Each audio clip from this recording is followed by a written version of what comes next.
오전 시간에는 데살로니가 교회의 성도들의 두 가지 신앙에 대해서 알아봤습니다. 2장을 보면은 사도 바울이 어떻게 복음을 전하면서 어떤 자세로, 사도 바울이 선교할 때 어떤 자세로 해나는가를 자세히 말합니다. 이 내용을 한 구절 한 구절씩 깊이 묵상하면요, 사도 바울을 따라가려면 이건 정말로 사도 바울의 신발끈 매기도 부족하다. 어떻게 사도 바울이 이렇게 복음을 전했습니까? 어떻게 이런 자세, 어떻게 이런 마음을 가지고 선교했을까?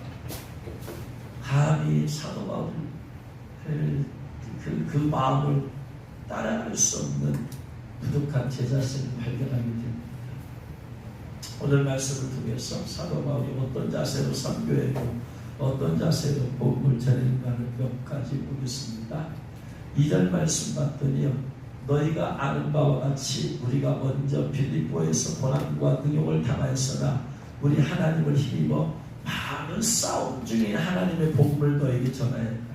첫 번째, 사도 바울이 선교할 때 많은 싸움을 싸웠어. 많은 전투를 치렀어. 가서 그냥 복음을 전한 게 아니야. 그 복음을 전할 때까지 많은 그 전에 전투를 치른 거예요. 그 전투 가운데서 하나님의 도우심을 힘입어서 전투에서 이길 수 있었기 때문에 나가서 복음을 전하는 것이. 그래서 여러분, 복음을 전하는데, 또 예수님을 전하는데, 혹은 선교하는 데 있어서 여러분, 그냥 내가 몸 가서 된다는 것이 아니야. 내가 가서 전한다고 되는 것이 아니고 많은 전투를 치러야 돼. 치러. 왜? 뭐 때문에? 사람 마귀가 역사하고 있습니다. 내가 해를 간다고 해서 선교가 되는 게 아니라 이 말이에요. 내가 전도의 현장에 나간다고 전도가 되는 게 아니라 내가 많은 전투를 치를 각오가 있어야 돼요. 어둠과 영적인 전투를 내가 해야겠다는 각오 없이는 가서 성공적인 삶을 할 수가 없어요. 그러면서 빌립보에서 고난과 능욕을 당하였다. 먼저 빌립보에서 전투가 있었다. 이 얘기는 사도행전 16장 16절 이하에 나오죠.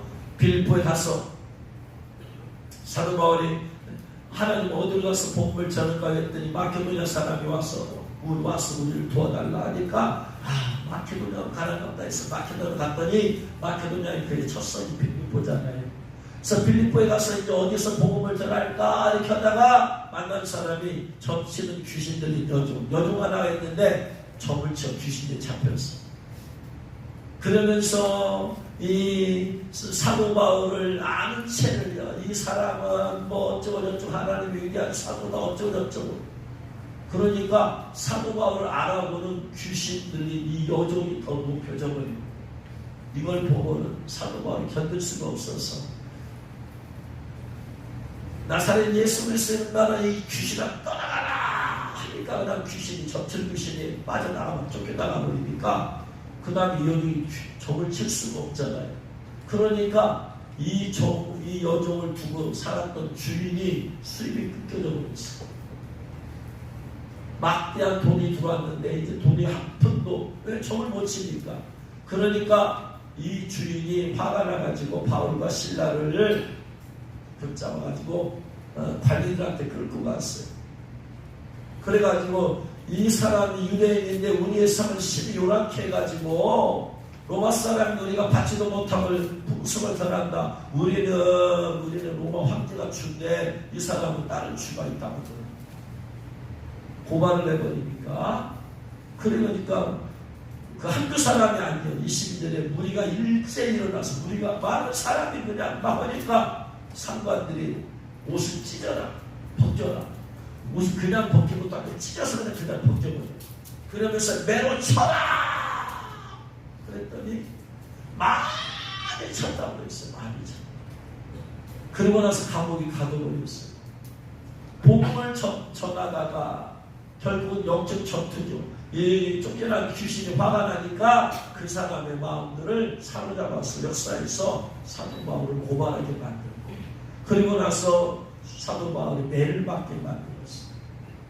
이런 영적인 전투를 치렀을 때, 영적인 전투가 영적인 여유에서만 일어나면 괜찮은데 영적인 전투를 치르면 그 영역이 삶에까지 삶으로 나타난다고 여러분. 영적인 전투가 있어 영적인 마귀와 싸워서 영적인 영역에서만 문제가 생기면 괜찮아. 그런데 영적인 전투는 반드시 삶에 나타나는 삶에. 마귀가 역사하면 영적으로 역사하면 영으로만 공격하는 게 아니고 삶에서 역사한다 이 말이야. 삶에서. 그래서 그냥 사정없이 패버리게 만들잖아. 그리고 강을 갖다 집어넣어버리잖아. 삶에서 여러분. 영적 전투란 삶의 전투, 삶에서 일어나고 삶에서 역사하는 내 삶 가운데서 질병을 주고 고통을 주고 나를 넘어지게 만들고 나를 사고나게 만들고 나로 하여금 억울한 일 당하게 만들고 이런 수많은 일이 내 육체를 쳐서 질병이 어떻게 막 이게 영적 전투예요. 그러니까 사도 바울이 빌립보에서 복음을 전하면서 영적 전투를 치렀어요. 그리고 나서 이제 감옥에 갇혔다가 그 다음날 풀리잖아요. 풀려가지고 간 곳이 17장에서 데살로니가로 간 거예요. 자, 아침에 말씀드린 대로 데살로니가에 갔어요. 그리고 나서 거기서 또 전투를 치렀는데 뭐예요? 또 가서 유대인 회당에 들어가서 예수님 전하니까 거기서 헬라파 사람들이 예수 믿으니까 유대인들이 시기가 나는 거예요. 자기들은 은혜를 못 받는데 헬라파 자기들 개처럼 여기는 이방인들이 은혜 받으니까 화가 나니까 시기심 때문에 그래서 사도 바울을 그냥 또 그만두면 안 되겠다 해가지고 시장에 있는 불량배들 있잖아요. 그 당시 불량배 오늘날 그러지만 그 당시 불량배는 돈만 주면 사람까지 죽일 수 있는 돈만 주면 그 사람을 고용을 했어. 그리고 불량배들이 막 소동을 일으키는 소동을 일으켜서 그 와중에 죽여버리려고. 근데 하나님의 은혜로 다행히 사도 바울이 발견되지 못하고 그렇게 되었어요. 그래서 그 섬을 떠나가요. 사도 바울이 복음을 전한 데는 그냥 가서 그냥 된 게 아니야. 갔더니 사람들이 환영을 하더라. 절대로 그런 일이 없어. 목숨을 걸고 가야 돼. 목숨을 걸고 사도 바울. 사도행 11장에서 23절에서 10절에 23절에서 많이 맞았다고 했어요. 많이 도대체 성경을 보면서 많이 맞았다고 했어요. 빌립보에서 얼마나 맞았을까? 몇 대나 맞았을까? 몇 대나 맞았을까 생각했더니 고린도서 11장에 보면 사도 바울이 자기 자신이 고난당한 얘기를 많이 하잖아요. 11장 23절에 이하에 내가 수고를 넘치도록 해가지고 옥에 갇히기도 하고 그렇죠. 빌립보 감옥 갇혔으니까 로마 감옥 갇히기도 했으니까 매도 수없이 맞았대. 여러분 죽을 뻔하였으니 매 맞은 것 때문에 수없이 맞아 죽을 뻔도 했대. 그러니까 죽지 않을 정도로 매를 두드러 맞은 거야. 이렇게 예수님 때문에 복음 전하는 것 때문에. 여러분 예수님 전하는 것 때문에 두드러 맞은 사람이 있어요? 복음 전하는 것 때문에 두드러 맞은 사람이 있어요? 선교에 나가서 잡혀가지고 두드러 맞은 사람이 있어요? 사도 바울이 이렇게 하면서 복음을 전했다는 거예요. 유대인들에게 40에 한번 가방매를 5번 맞았다. 40대 맞으면 사람은 죽는다. 이스라엘 사람은 39대짜리를 5번을 맞았대. 이 말은 꼭 39대만 때려서 맞았다는 얘기가 아니라 죽지 않을 만큼 맞았다. 이통 혹시 이 사건이 그 사건인가 생각해봤더니 빌립보에서 맞은 사건이 이게 아닌 것 같아. 왜? 유대인들에게 40에 한번 가방매를 맞았다고. 유대인들이 맞은 것이 39대야. 그런데 빌립보에서는 유대인들이 맞은 것이 아니야. 관원들한테 맞았지. 그러니까 이건 아닌 것 같아. 그 다음에 봤더니 25절에 3번 태장으로 맞았다. 3번 태장으로 맞았다. 태장으로 맞은 것이 뭐냐 도대체. 태장으로. 그래서 한번 찾아봤어요. 태장으로 맞다라는 것을 봤더니 헬라어로 랍디조야. 랍디조. 이 말은 막대기로 때리다? 막대기는 아니고. 막대기로 때린다는데 막대기 아니고 몽둥이로 때린다. 몽둥이로. 막대기로 때리면 좀 아프겠어요. 몽둥이로 때린다. 몽둥이로. 이따만에 몽둥이로 때린다. 3번 태장으로 맞고 랍디조 몽둥이로 때렸다. 몽둥이로 때렸다. 그래서 공동번역에서는 25절에 몽둥이로 맞은 것이 3번이다. 몽둥이라고 몽둥이. 그러니까 이 몽둥이로 맞았다. 이것이 말이에요. 이것이 바로 사도 바울이 그렇게 맞은 거야. 몽둥이로 맞은 거야. 몽둥이로. 몇 대나 맞았을까? 많이 맞았다고 하는데 도대체 몇 대나 맞았을까? 봤더니 많이 맞았다는 말이 사도행전 16장 23절에 많이 치료해. 많이라는 단어를 봤더니요. 폴리스야. 폴리스 헬라어. 폴리스가 많이라는 거예요. 그거 막연하잖아요. 많이 맞았다. 도대체 몇 대 맞은 거야? 많이 맞은 것이. 그래서 폴리스라는 단어를 찾아봤더니 폴리스라는 단어가 쓰인 것이 요한복음 5장 5절 6절에 나와요. 폴리스라는 단어가 쓰인 것이. 요한복음 5장 5절 6절에 보면은 예수님께서 38년 된 병자를 보셨어요. 6절에 예수님께서 그 누운 것을 보시고 병이 오래되었다. 병이 오래됐어요. 몇 년 됐어요, 병이? 병이 걸린 지 몇 년 됐어요? 38년 됐잖아. 38이라는. 이 오래란 말이 아까 많이라고 하는 폴리스, 오래 폴리스예요. 그러니까 많이 맞았다는 것이 구체적으로 수치로 말하면 38대.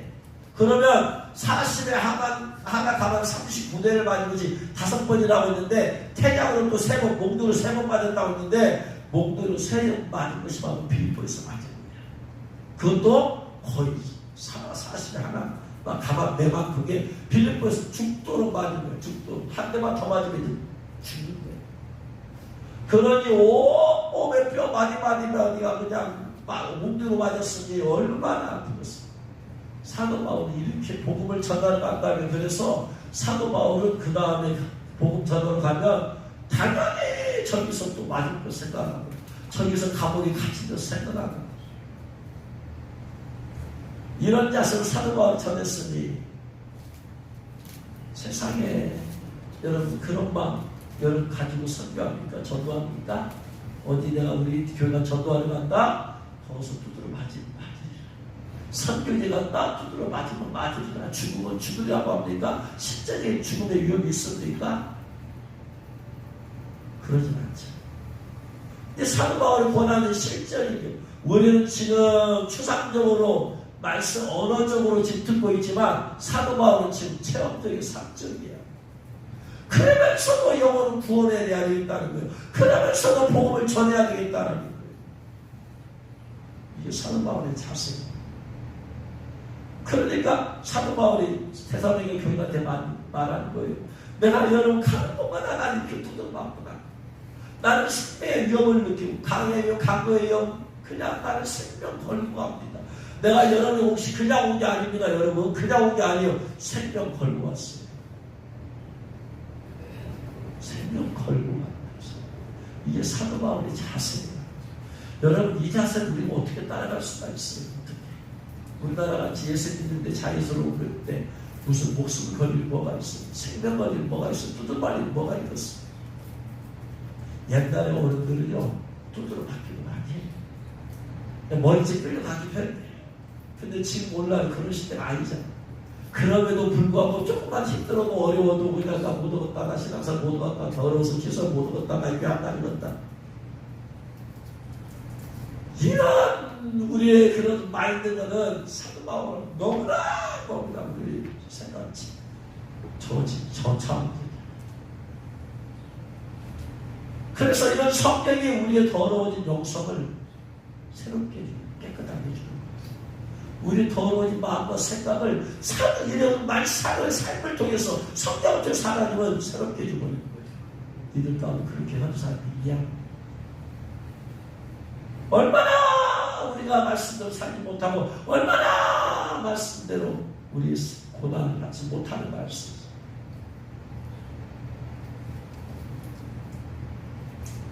참으로 인간인지는 얼마나 두렵겠어요, 여러분? 그건 안 두렵겠어요? 하기만 가면 자기가 가는 대로 불량배를 보내잖아. 또 대사로진 사람이 거기서 이제 쫓겨나서 어디로 간 다음에 베레아에 갔거든요. 베레아에 갔더니 대사로진 사람들이 사도 바울이 베레아에서 복음을 전한다는 얘기를 듣고 여기서 사람을 사가지고 베레아로 보내버려요. 돈 줘가지고 가서 죽여라. 그 사도 바울 얼마나 두렵고 떨리겠어. 그런 가운데서도 또 가서 사도 바울의 이 하나님에 대한 이 충성, 영혼을 향한 마음들, 복음을 향한 열정들, 이건 도대체 우리가 따라갈 수가 없는. 두 번째, 사도 바울은 어떤 자세를 했는가 봤더니 9절 말씀은, 9절에 형제들아 우리의 수고와 애쓴 것을 너희가 기억하느니 너희 아무에게도 폐를 끼치지 아니하려고 우리가 밤낮으로 일하면서 복음을 전하였다. 밤낮으로 일하면서. 사도 바울이 복음을 전하는 다른 지방에 가려면 움직이면 다 돈 필요하잖아요. 돈이 있어야 하잖아요. 어떻게 하든 돈이 있어야 돼. 밥을 먹어야 되고 먹으려 야 되고 돈이 있어야 되는데, 안되께서 사도 바울이 파송했지만 거기서 정기적인 선교비를 보내준 게 아니잖아. 안수에서 보내기만 했지. 안경교회가 선교비를 매달마다 뭐 정해서 어디 있는지도 몰라. 그 당시에는. 지금이라고 정해진 곳이 있지만 사도 바울이 계속해서 옮겨다니잖아. 어디 있는지도 몰라. 그러니까 선교비도 보내줄 수가 없어. 이 편으로 보내야 되는데 찾을 수도 없어. 그러니까 사도 바울은 선교사로 임명을 받았지만 선교 후원을 받을 수가 없는 거예요. 그런데 가서 전도해야 되고 움직여야 되니까 돈이 필요한 거야. 돈은 없어. 돈이 필요한데. 그러니까 뭐냐. 그가 돈을 스스로 벌어서 선교비를 충당을 해야 되고 사고합니다. 선교비를 충당. 후원 하나도 없이. 그래서 텐트 메이킹 나오잖아요. 다행히 사도 바울은 텐트 메이킹 하는 기술이 있어. 기술이 있으니까 그걸 통해서 텐트를 메이킹을 하면서 그러면서 거기서 돈을 모으고 받고 돈을 모아. 그 돈이 모아지면 또 가는 거야. 이것을 가지고. 후원하는 게 한 사람도 없이 한 사람도 없이. 여러분 오늘날 선교 갈 때 여러분 한 푼도 없이 간 사람이 있나요? 후원 하나도 없이 멘목도 간 사람 있어요? 거기 가서 텐트 메이킹 하는 사람 있어요? 우리 젊은이들이 겨울이 방학이 되면 선교지 나가려고 이렇게 할 때 나름대로 일종의 텐트 메이킹이죠. 물도 만들고 이것도 만들고 저것도 만들어서 판매도 해가면서 이렇게. 그 사도 바울은 텐트 메이킹 본받은 거지. 근데 그렇게 해서 일을 하면서 사도 바울의 마음은 얼마나 답답하겠냐. 얼마나. 왜? 그 마음속에 불이 타오르고 있어요. 복음에 불이 타오르고 있어. 영혼 구원에다 불이 타오르고 있는데 자기는 현재 지금 텐트 메이킹을 하고 있어. 자기 마음은 빨리 가고 싶어. 저 여기 다니면서 전 세계 다니면서 빨리 복음을 전하고 싶어. 한 배를 더 구원하고 싶은데 돈이 없어서 못해. 자기는 현재 텐트를 메이킹하고 있어요. 얼마나 답답했어요. 불이 안 타오르면 안 답답해. 불이 타오르니까 답답한 거예요. 빨리 더 구원하고 싶은데 물질이 안 따라와. 물질. 그래서 어쩔 수 없이 돈을 번다 이 말이에요.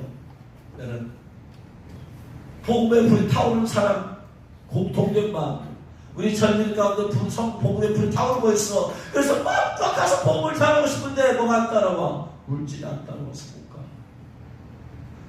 그냥 방학 때마다 그냥 가고 싶은데 물질이.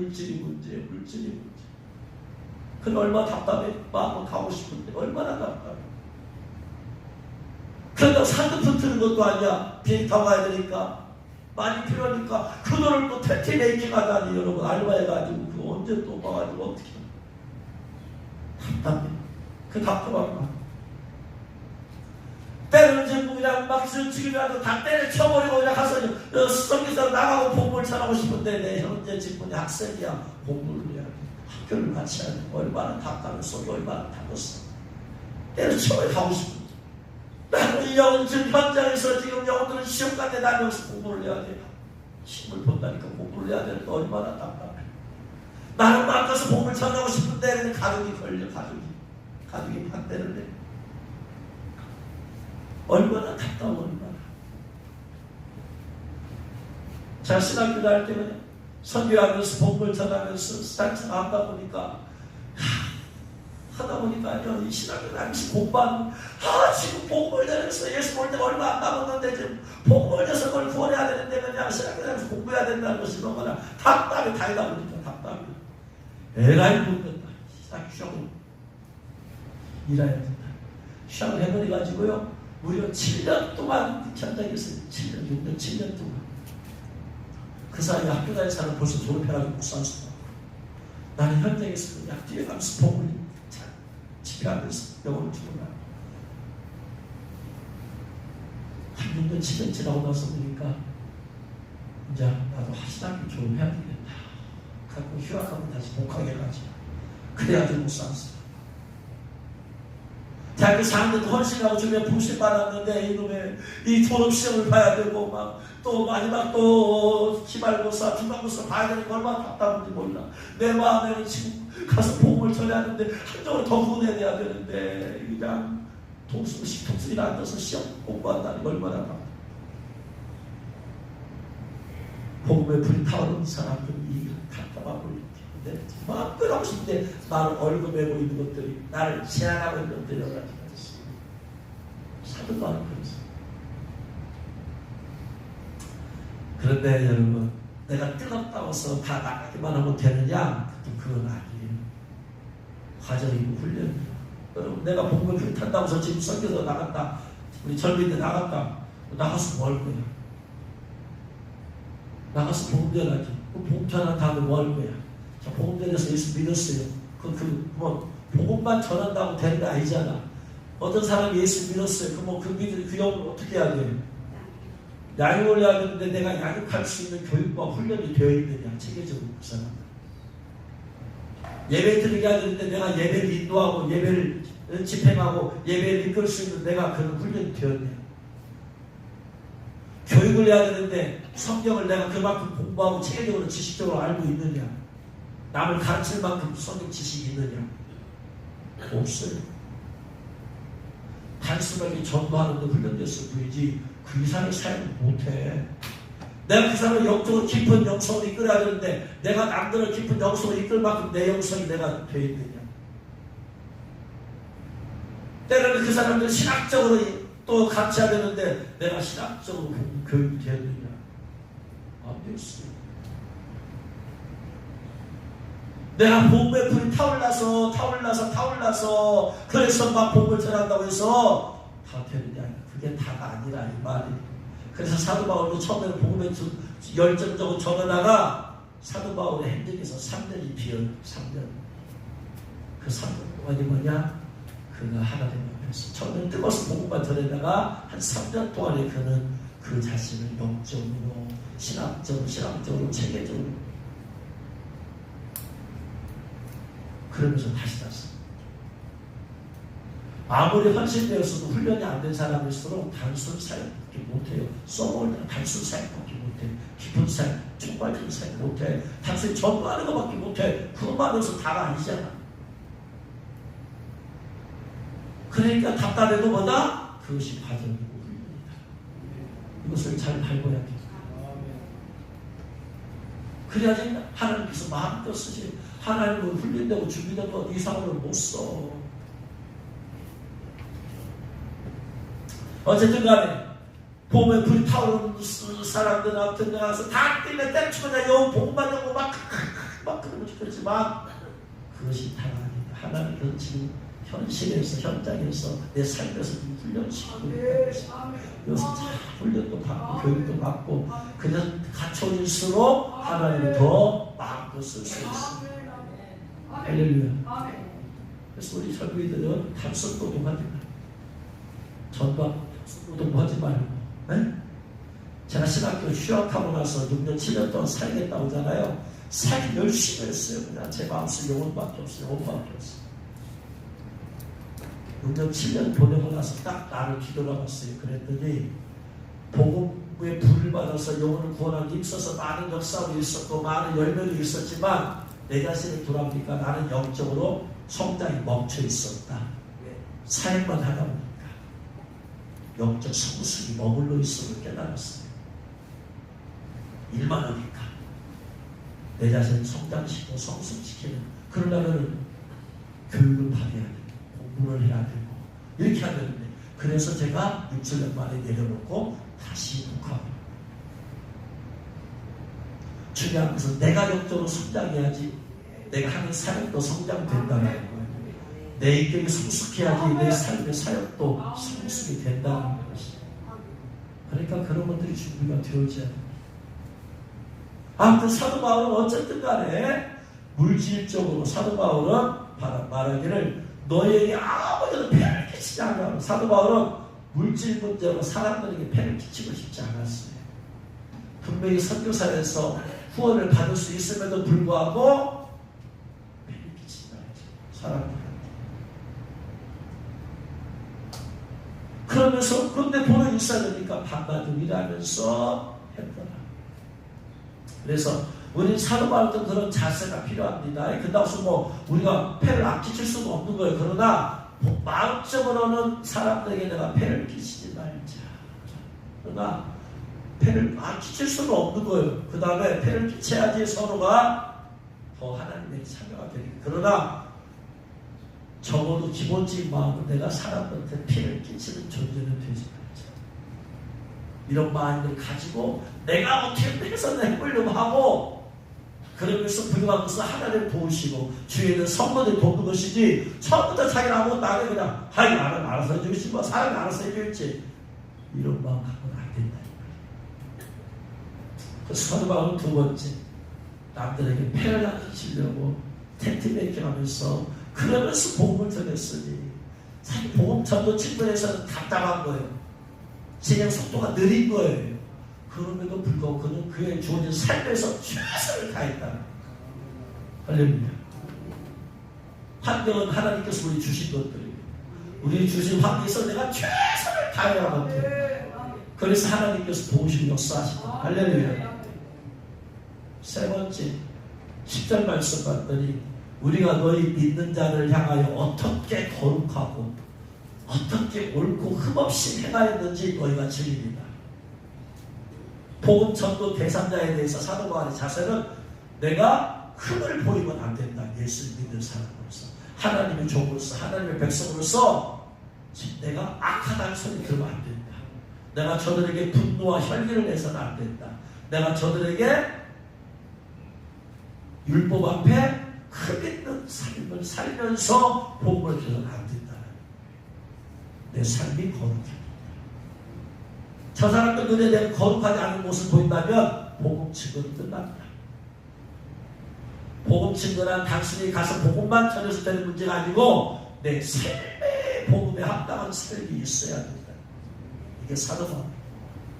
가서 복음만 전하는 것이 뭐가 어렵겠어요? 문제는 내가 복음에 합당하게 거룩하게 살고 있느냐, 내가 흠없이 살고 있느냐 말씀 안 했어. 이 자세가 있어야 돼. 사람들한테 손가락질 야, 너 예수 믿자 왜 그래? 이런 순간 복음 전도 끝납니다. 그 사람은 복음 전도는 안 되게. 그래서 삶의 본이 되도록 해야 되겠다는 것은 그러니 얼마나 조심하겠어요. 조심. 그래서 우리는 불신자에 대해서 조심을 해야 돼. 내 말 한마디가 저 사람들에게 내 하나님을 믿는 백성으로서의 모습을 보여줄 수 있어. 똑같이 생각하고 똑같이 말하고 똑같이 분노하고 똑같이 그렇게 된다면 저들이 무슨 영향을 끼치고 무슨 도전을 주겠어요. 하나님께서 하나님 거룩하시기 때문에 나의 거룩한 모습이 저들에게 비춰져야만 되더라. 할렐루야. 이 자세. 초대교회 복음이 그렇게 잘 증거되고 많은 영혼이 구원받을 수 있었던 이유가 뭐냐? 예수 믿는 성도들이 삶으로 감동을 줬기 때문에. 사도행전 2장 44절에 봤더니 믿는 사람이 다 함께해서 모든 물건을 서로 통용하고 재산과 소유를 팔아서 박사의 피를 나누지. 그러니까 온 백성이 친구 속을 살고 예수님 믿기 전과 후가 완전히 달라. BC와 AD가 완전히 달라. Before Christ 예수 믿기 전의 삶에는 똑같이 일반적인 사람이었어. 똑같이 물질관이, 똑같이 탈욕적이었어. 똑같이 악한 사람이었는데 그러나 아론 도면이 예수님을 영접한 후는 그들의 삶이 완전히 달라지고 있어요. 그러니까 그들이 영적으로는 핍박을 받는다고 해서 사적으로 핍박을 받은 건 아니야. 사적으로 칭송을 받았어. 영적으로는 핍박을 받은 예수를 전하는 것 때문에, 예수 믿는 것 때문에 핍박을 피할 수가 없어. 그러나 상적으로 칭송을 받으니 주께서 구원받는 사람을 날마다 더하시더라. 우리가 영적으로 고난을 받으면 상적으로까지 고난을 받고 책망을 받으면 안 됩니다. 영적으로 고난을 받을 수 있어요. 그러나 상적으로는 사람들 앞에 칭송을 받을 정도로 내 삶을 거룩하고 정결하게 온유하고 겸손하게 주님의 향기를 드러내야 될 줄 믿으시기 바랍니다. 마지막으로 4절 5절 6절 말씀 봤더니 오직 하나님께 옳게 여기심을 입어 복음을 위탁받았으니 우리가 이와 같이 말하면 사람을 기쁘게 하려 함이 아니에요. 오직 우리의 마음을 감찰하시는 하나님을 기쁘시게 하려 함이라. 2장 6절에 또한 우리는 너희에게서든지 다른 이에게서든지 사람에게는 영광을 구하지 아니하였노라. 복음을 전하고 설교할 때 사람들 안 받아봤어요. 내가 지금 복음 전하는 게 누구 기쁘시게 합니다. 하나님을 기쁘시게 합니다. 내가 설교하고 설교서 나가는 건 내가 누구를 기뻐하게 하는 거 아니라 하나님 기쁘게 하려는 것이다. 오직 하나님만 바랍니다. 하나님에서만 만족을 얻으며 사람에게 반응을 구하지 아니하고 사람에게서 위로를 구하지 아니하고 하나님 오직 하나님만 바랍니다.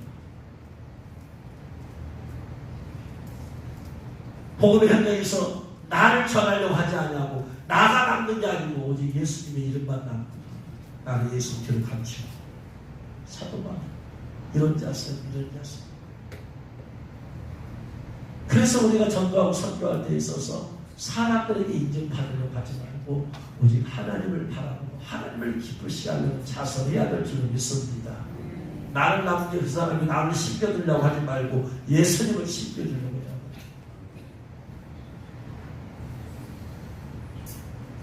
그래서 누가복음 17장 10절에서 이와 같이 너희도 명령 받은 것을 다 행하며 이르기를 우리는 무익한 종이라 우리가 하여야 할 일을 한것 보시니라 뿐이라 할지라.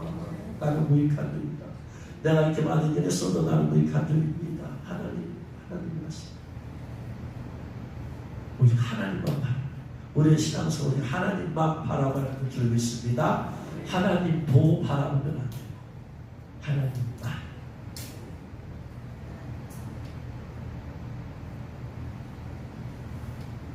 우리의 영적인 신앙생활을 깨우기 위해서는 여러분 천국을 바라보는 신앙생활은 나를 영적으로 깨우지 못해요.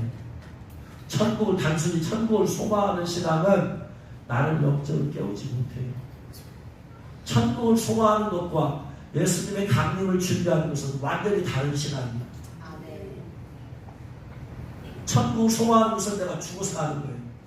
그러니까 시간적 여유가 많이 있어. 물론 연세가 많으신 분은 별로 없겠지만 일반적인 사람한테는 시간적인 여유가 많아요. 천국을 바라보는 것이 아름다운 신앙이지만 그 신앙이 내를 영적으로 깨우지 못한다니까. 앞으로 시간이 많이 있어. 젊을수록 시간이 여유가 많이 있어. 많이 있으니까 뭐요? 언젠가는 가겠지요. 언젠가는 가는 신앙이 나를 영적으로 깨우지 못해. 근데 주님 오심을 준비하는 신앙은 언젠가는이 아니고 언제 오실지 모르는 거예요. 그러니까 내가 늘 깨어 있어야 되는 거예요. 오늘 오실지도 모르는 거예요. 내일 오실지도 모르는 거예요. 사람이 생각하기를 내가 오늘 죽을지도 모른다, 내일 죽을지도 모른다, 그런 생각은 사람 없어요. 그러나 예수님 오시에 대해서는 오늘 오실지도 모르고 내일 오실지도 아무도 몰라. 그러니까 뭐야? 내가 오실 주님 앞에 내가 영적으로 깨어 있어야 돼. 그러니까 천국을 바라보는 신앙이 아름답게 그러지만 내가 영적으로 깨어있기 위해서는 주님의 공중 강림 오심을 준비해야지 내가 영적으로 깨어 기도하게 되어집니다. 할렐루야. 그래서 성경에서 얘기할 때 깨어있으라는 얘기할 때는 천국을 소망하는 얘기로 깨어있다고 하지 않아. 예수도 언제 올지 모른다. 언제 올지 모른다. 그러면 깨어있습니다. 그러면 우리는 천국을 소망하는 신앙이 아니고 주님의 오심에 대해서 준비하는 신앙을 살아야 내 영혼이 깨어있을 줄을 믿으시기 바랍니다. 오늘 말씀을 드린 사도가 어떻게 복음을 전했는지 이 외에도 많이 여러 번째가 나오고 시간상 관계상 이것만 전했을 뿐이지. 사도가 수많은 영적 전투를 치렀어요. 물론 여러분들 가운데서 여러분의 투력해 가까우고 각자 선교지 가까운데 그냥 쉽게 가까운 사람 거의 없을 거예요. 가정에서 후원해주고 그래서 하면 돈도 있고 그런 뭐 고난이라는 게 뭐가 있어? 그냥 하는 거 하면 되지. 그러나 대부분의 많은 사람들은 때로는 남편의 눈치를 봐야 되고, 가정의 어려움도 생각해야 되고, 물질의 어려움도 생각해야 되고, 그런 것을 돌파해서 간다고. 원래 선교는 그렇게 하는 것이야. 우리 젊은이도 그 선교하는데 그런 걸 다 돌파하는 것이다. 근데 사도 바울이 당한 것이라면 아무것도 안 하고. 그러니 우리는 복음을 전하고 영혼을 구원하고 선교하는 데 있어서 고난은 당연히 있다. 영적 전쟁은 당연히 치러야 된다라고 믿으시기 바랍니다. 전적 치를 각오해야 그래서 복음 증거자가 되고 선교할 수가 있는 것입니다. 두 번째로 사도 바울은 텐트메이킹, 물질적으로, 사실 물질적으로 도움을 안 받을 수 없지만 그러나 그의 마음, 본질적인 마음은 물질적으로 내가 배를 끼치지 말자, 배를 끼치지 말자, 배를 끼치지 말자. 그래서 누군가 선교를 위해서 물질을 후원해 주는 것은 너무 큰 은혜야. 왜냐하면 나는 배를 끼치지 말려고 마음을 먹고 있는데 사실 물질은 배를 안 끼칠 수가 없어. 물질이 필요하니까. 그런데 나는 폐를 끼치지 않으려고 하는데 물질은 필요하고, 그러니까 딜레마가 있을 수밖에 없죠. 그런데 물질을 후원해 주는 것은 완전한 하나님의 은혜입니다. 그래서 물질로 기도로 후원해 준 사람도 선교에 참여하는 것이고, 그래서 보내는 선교사가 되는 것이고, 또 후원을 받는 사람은 가는 선교사가 되는 것이고.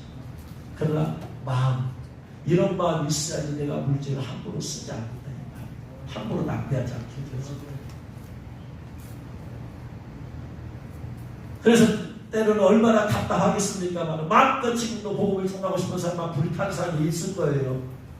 그러나 하나님께서 현재 주신 삶의 최선을 다하기를 원하십니다. 사도만 먼저 준 삶에서 텐트메이킹 하면서 되는데 물질 안 가지고 못 가는 거죠. 그렇게 하면서까지 했어요. 그런데 빌립보 교회, 빌립보서를 보니까 빌립보 교회는 거기서 성도들이 헌금해가지고 사도 바울의 성경을 보내주고 이 편으로 그런 아름다움이 합니다. 그러나 아무튼 성경하고 복음을 전하는 사도 바울은 이런 마인드가 있었다. 이런 마인드가 먼저 필요합니다. 세 번째, 사람들에 대해서 내가 거룩해야 된다. 흠 잡히지 말아야 된다. 내가 보면 그 합당하게 살아야 된다. 하나님의 백성으로서 영광 가리면 안 된다. 복음 전하는 자가 예수 믿는 사람이 자꾸 악하다는 소리 들으면 그건 끝납니다. 악하다는 소리 들으면 안 돼. 우리는 선한 하나님을 믿는 것이고 선한 일을 도모해야 되는 것이고 선한 사람이 되어야 합니다. 그래서 해먹고 거룩하게 해야 되는 것이고 결국 우리는 모두 하나님만 바라는 것이 복음 전하는 것. 내가 누구에게 칭찬받기 위해서는 아니요. 누구에게 인정받기 위해서는 것도 아니다. 하나님이 시키셨다. 그분이 우리에게 나에게 복음을 전하지 않았으면 나는 구원받지 못한 백성이 되었지만 하나님은 너를 구원받았으니 나도 값없이 복음을 증거하는 것이고 오직 하나님만 바라보고 복음을 증거하는 이런 자세로 우리가 복음을 전하고 선교함을 통하여서 하나님의 기쁨이 되는 저와 여러분의 시기를 주님으로 축원합니다.